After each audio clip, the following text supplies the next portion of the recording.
Selamat datang di video pembelajaran seri Psikologi Kepribadian.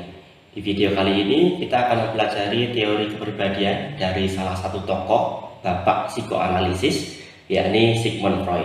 Dalam teorinya, Freud mengatakan bahwa pengalaman masa kanak-kanak itu sangat menentukan diri kita hari ini, dan perilaku kita itu sebenarnya dipengaruhi oleh alam bawah sadar kita. Bagaimana ceritanya? Mari kita simak. Let's go!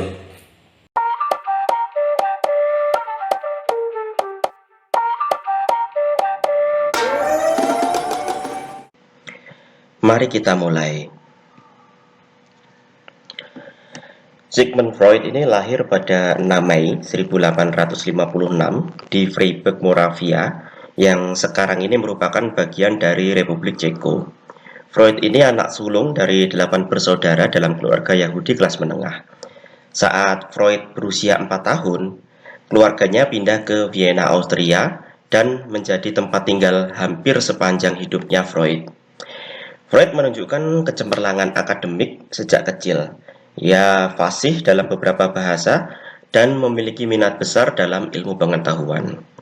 Freud memulai studinya di University of Vienna pada tahun 1873, di mana ia tertarik pada ilmu saraf dan kemudian mendapatkan gelar dokter pada 1881. Setelah itu, Freud bekerja di beberapa klinik dan rumah sakit, mengembangkan keahliannya dalam bidang neurologi. Meskipun ia dilatih sebagai ahli saraf, tapi Freud akhirnya menemukan ketertarikannya pada psikologi dan beberapa aspek-aspek tersembunyi dari pikiran manusia. Pada akhir 1880-an, Freud mulai menjelajahi alam bawah sadar manusia dengan menggunakan hipnosis dalam perawatan pasien yang mengalami gangguan saraf. Namun, ia akhirnya meninggalkan hipnosis dan menciptakan metode baru yang dia sebut psikoanalisis.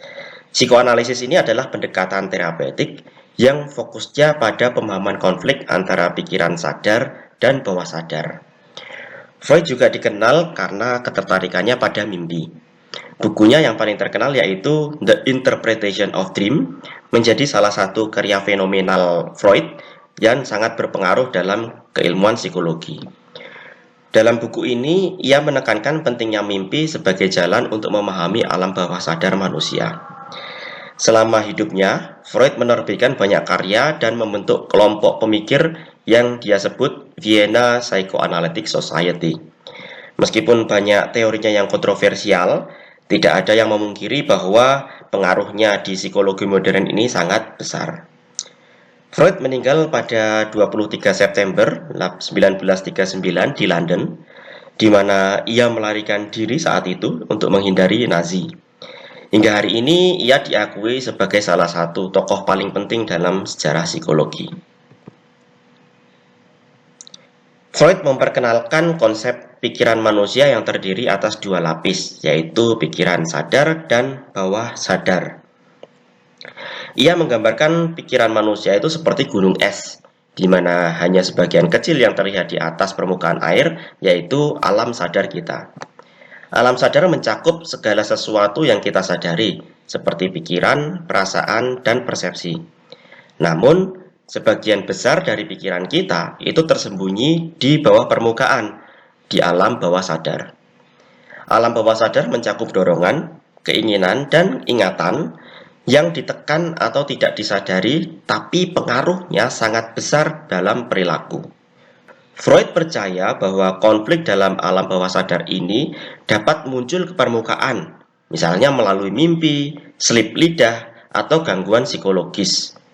Misalnya, seseorang mungkin mimpi tentang melarikan diri dari sesuatu yang membahayakan. Ini bisa jadi cerminan konflik bawah sadar yang ia hadapi dalam kehidupan nyata, tapi ia tidak sadari sepenuhnya.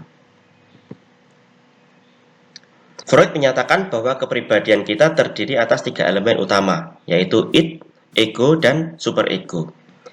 Id adalah bagian primitif yang beroperasi berdasarkan prinsip kesenangan, mencari pemuasan instan, dan keinginan dasar seperti makan, minum, dan seks. Ego itu berkembang untuk menghadapi kenyataan. Beroperasi berdasarkan prinsip realita, Ego mencoba memenuhi keinginan id dengan cara yang realistis dan dapat diterima secara sosial. Misalnya, saat kita lapar, ego akan membantu kita menahan rasa lapar sampai waktu makan tiba, daripada langsung makan dan mengambil milik orang lain. Super ego itu suara hati kita, yang mewakili nilai-nilai moral yang dipelajari dari orang tua dan masyarakat. Misalnya, saat kita merasa bersalah setelah melanggar aturan atau etika, itu adalah super ego yang sedang beroperasi. Jadi kalau diibaratkan, itu seperti setannya yang membujuki kita supaya dengan segera mendapatkan apa yang kita inginkan, entah bagaimanapun caranya, yang penting senang. Sementara super ego itu ibarat malaikatnya yang menjadi kompas moral kita, yang menghentikan kita untuk melakukan hal-hal yang tidak baik. Dan ego itu adalah decision maker-nya, kita sebagai penentu keputusan yang membuat keseimbangan antara id dengan super ego tadi. Id, ego, dan super ego ini seringkali berkonflik. Id ingin pemenuhan hasrat secara langsung. Super ego menuntut tindakan moral yang sesuai. Sementara ego mencoba menyeimbangkan kedua dorongan ini dengan mempertimbangkan kenyataan. Jika konflik ini terlalu kuat, ego akan menggunakan mekanisme pertahanan diri untuk mengurangi kecemasan. Mekanisme pertahanan diri ini adalah cara yang digunakan oleh ego untuk melindungi diri dari kecemasan atau konflik antara id dengan super ego. Mekanisme pertahanan diri ini terjadi di alam bawah sadar dan berfungsi untuk meminimalisir rasa tidak nyaman yang ditimbulkan oleh konflik internal tadi. Berikut ini ada beberapa bentuk mekanisme pertahanan diri yang umum digunakan. Yang pertama adalah represi, yaitu proses menekan pikiran atau perasaan yang tidak menyenangkan ke dalam alam bawah sadar. Misalnya, seseorang yang mengalami trauma masa kecil mungkin tidak lagi mengingat peristiwa tersebut karena sudah direpresi. Yang kedua adalah denial, yaitu menolak untuk menerima kenyataan yang tidak menyenangkan. Misalnya, seorang perokok yang menolak fakta bahwa merokok itu berbahaya bagi kesehatannya. Yang ketiga, sublimasi, yaitu menyalurkan dorongan yang tidak dapat diterima secara sosial menjadi aktivitas yang lebih diterima. Misalnya, seseorang yang memiliki dorongan agresif mungkin akan menyalurkannya melalui olahraga. Yang keempat adalah proyeksi, yaitu menyalahkan orang lain atas perasaan atau dorongan yang kita miliki. Misalnya, seseorang yang merasa iri menuduh orang lain iri padanya. Yang kelima adalah displacement, yaitu mengalihkan emosi yang diarahkan kepada suatu objek yang biasanya tidak bisa kita ekspresikan secara langsung ke objek lain yang lebih aman. Misalnya, seseorang yang marah pada bosnya mungkin melampiaskan kemarahannya kepada keluarganya di rumah. Freud percaya bahwa perkembangan kepribadian terjadi melalui 5 tahap psikoseksual yang masing-masing berfokus pada area tubuh tertentu. Konflik atau hambatan pada salah satu tahap ini dapat mempengaruhi kepribadian seseorang. Yang pertama adalah tahap oral, yaitu usia 0 sampai 1 tahun. Pada tahap ini, bayi mendapatkan kepuasan melalui aktivitas oral seperti menyusu atau menggigit. Jika terjadi fiksasi pada tahap ini, orang bisa memiliki ketergantungan berlebih pada aktivitas oral di masa dewasa, seperti merokok atau menggigit kuku.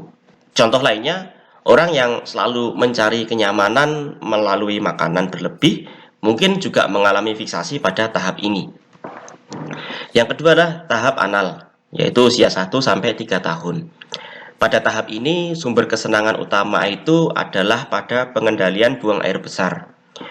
Freud berpendapat bahwa konflik di tahap ini bisa menyebabkan kepribadian yang sangat teratur, atau anal retentif, atau sebaliknya sangat ceroboh atau anal eksplosif. Misalnya, anak yang terlalu ditekan saat toilet training bisa berkembang menjadi sangat perfeksionis, atau sebaliknya sangat berantakan di masa dewasa. Selanjutnya adalah tahap falik, yaitu usia 3 sampai 6 tahun. Ini adalah tahap di mana anak mulai menyadari perbedaan gender. Salah satu konsep yang terkenal di tahap ini adalah Oedipus kompleks. Freud percaya bahwa di tahap ini anak laki-laki mengembangkan ketertarikan pada ibunya dan melihat ayahnya itu sebagai saingan.